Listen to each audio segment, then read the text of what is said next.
同样都是在咳嗽，你怎么知道这是流感还是只是一般感冒呢？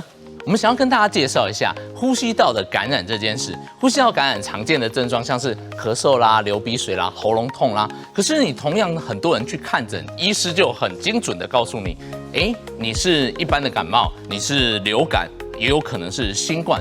医师怎么去区分的？跟大家说，医师是有方法的。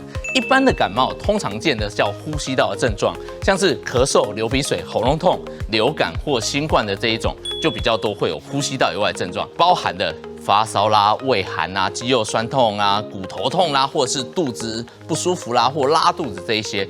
比较多呼吸道以外症状的，那我们就要更怀疑是不是流感或者是新冠的一些感染。那大家去看诊的时候，医师最重要的事情还有帮你评估一件事，帮你看有没有重症的风险。我们流感担心重症的原因是因为流感感染比较严重，会导致肺炎、败血症、脑膜炎，就有生命的危险；或是流感感染之后，很可能会有一个你的身体的免疫力被摧毁的情况。这时候接着其他的细菌、病毒会跟着趁虚而入。你就会可能一次得了好多种细菌跟病毒，那所以我们要注意的是重症的症状，包含就是心跳可能会加速、血压下降、呼吸比较急促、比较觉得喘、体温一直高烧不退、意识状况改变、尿量减少。当有这些症状的时候，一定要赶紧就医给医师看。